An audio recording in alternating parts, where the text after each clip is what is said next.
welcome to Daily Life Connection. Today I want to begin a series revealing who God is, based on Luke chapter 15. This is one of the most beloved stories in the whole world, and certainly Jesus' most famous parable, and the one that people seem to gravitate to the most. The good reason for that, because it is so central to who Jesus is and who he's teaching us the Father is. We usually call it the parable of the prodigal son, but I think more accurately would actually be the parable of the loving father and his two lost sons. So I don't know how long this is going to take us. It may take us quite a few weeks to get through this story, because I believe that it reveals so much about Jesus and his mission and his kingdom. And so we're going to begin today by looking at the setting of this story. In Luke chapter 15, at the very beginning, we read these two powerful sentences.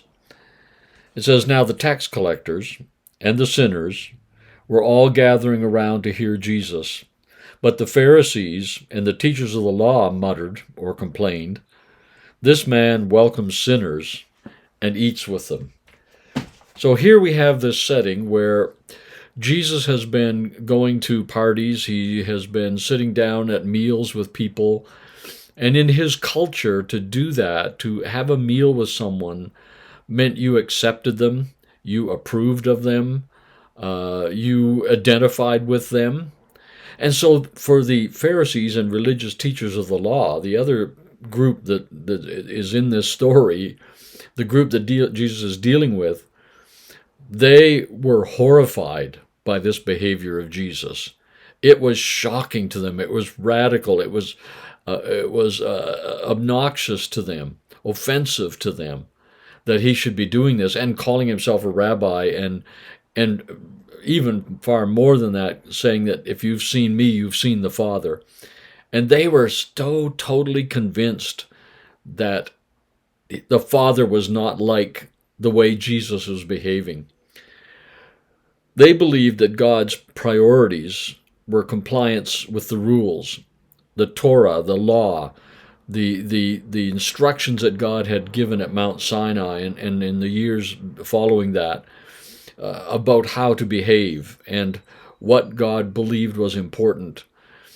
They believed that conformity to that, compliance with that, was the highest form of godliness and righteousness.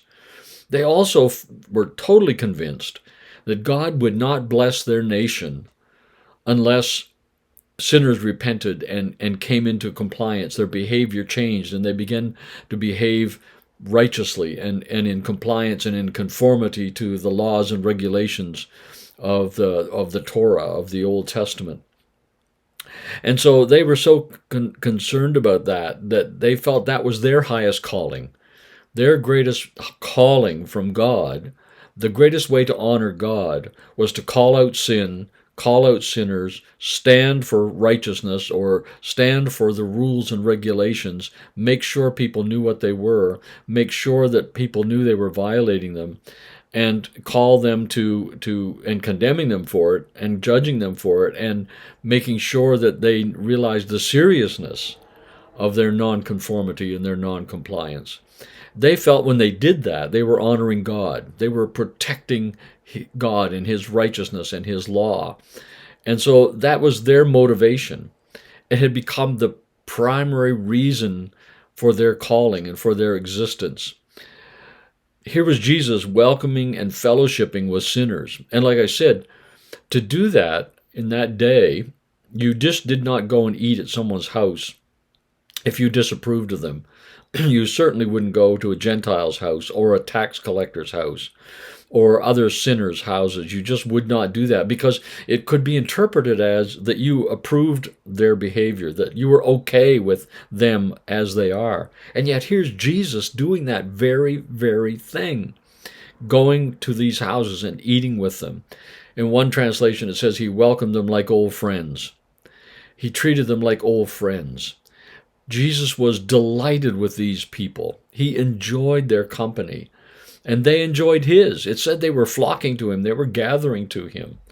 And so this story is set in this context. To understand it well, we need to understand that these religious folk, the teachers of the religious law and the Pharisees, the religious conservatives of that day, that they were appalled at what Jesus was doing in his behavior. And so he tells this story not only to tell them why he was doing it, but to reveal to them that this is exactly the heart of the Father. If God himself was to walk on earth, he would treat these people just like Jesus is treating them. And so this is a powerful story, and it is still explosive and powerful, and it's one that we just need to explore in depth.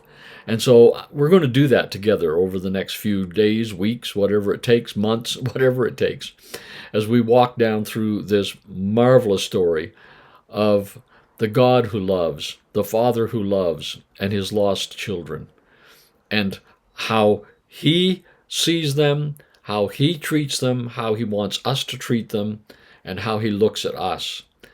And so this is going to be a great journey together. I just hope you will hang in there with me over these next few days and weeks as we explore this great story of the loving Father and his two lost sons. God bless you. Have a great day. We'll talk again soon.